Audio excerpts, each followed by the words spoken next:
무서운 이야기. 젊음과 미모 덕에 많은 호구 남자들에게 빌부터 돈 걱정 없이 매일 사치를 즐기던 우리는 위기에 처해 있었습니다. 이제 더 이상 우리를 만나주겠다는 남자들도 없어지고 그나마 제일 멍청하고 착했던 호구 오빠들은 5초 버튼과 100억 버튼으로 죽게 되었기 때문입니다.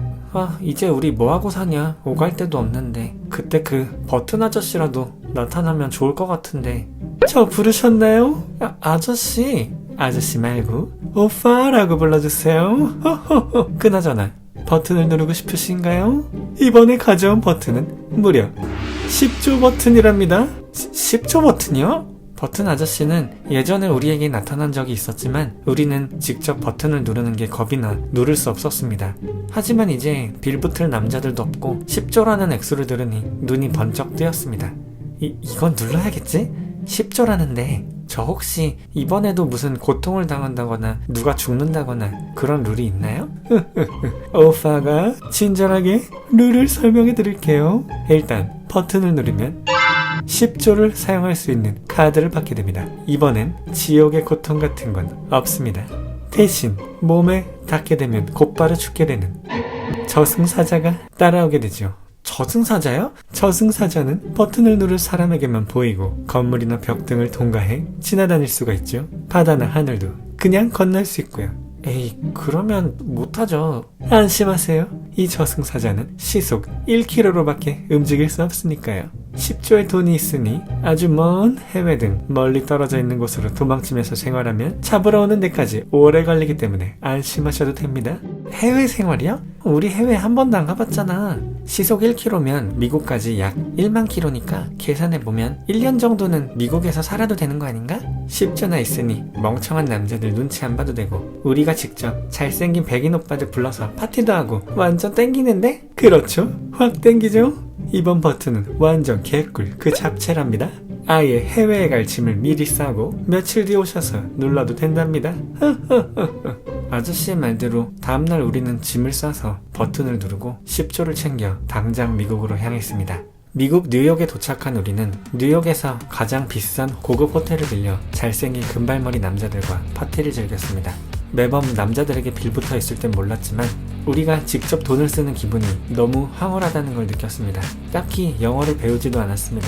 돈이면 말이 통하지 않아도 누구든 우리에게 머리를 숙였기 때문입니다. cheers! 마샤! 그렇게 매일매일 비싼 고급 스테이크에 샴페인을 먹고 명품 쇼핑과 파티에 쩔어 즐거운 시간을 보냈습니다. 그리고 어느덧 1년이 지나갔습니다.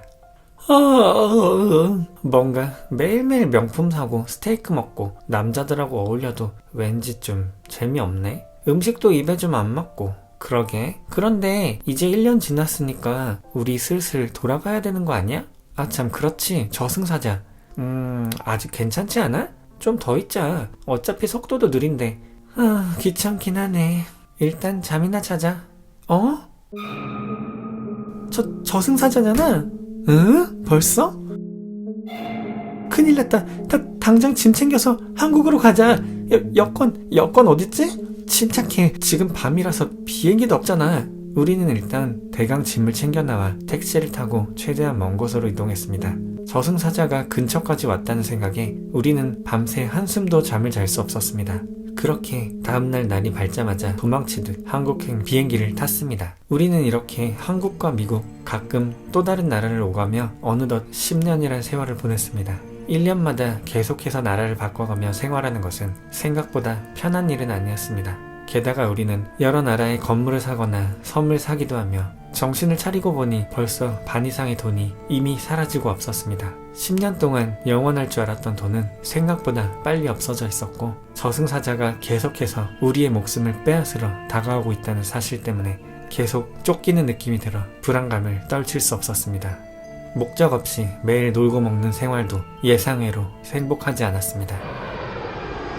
이런 생활 언제까지 계속해야 되는 걸까?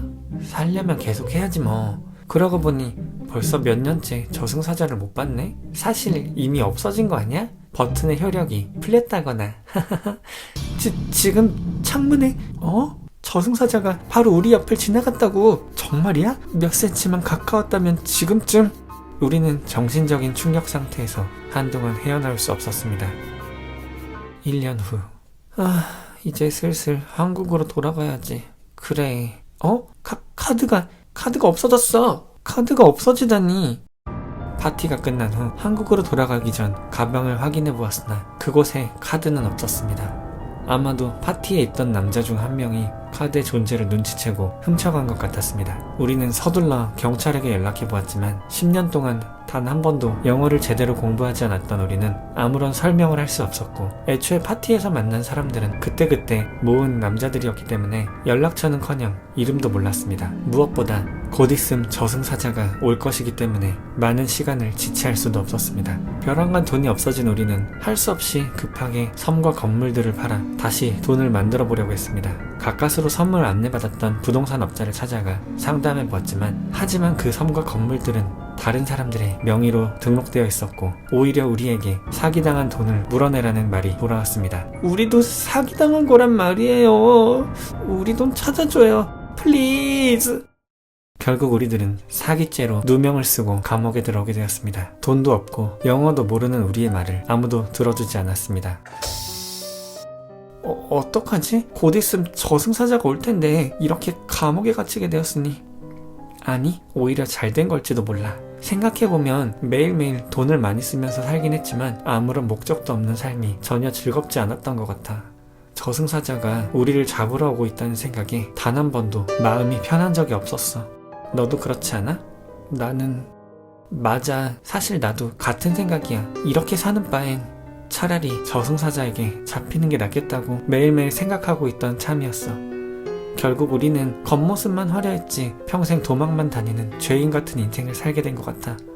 돈을 보고 접근하는 남자는 많았지만 우리 맘을 알아주는 남자는 결국 단 한 명도 없었네. 아니, 아직 우리 맘을 알아주는 남자가 한 명 남아있어. 저승사자?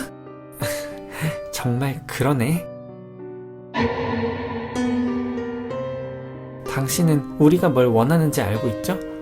자, 어서 우리가 원하는 걸 들어주세요.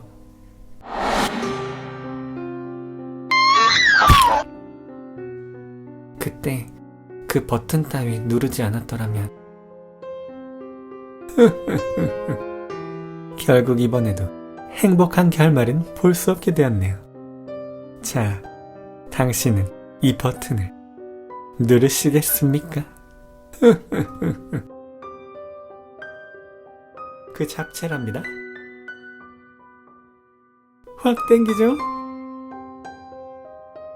오빠라고 불러주세요.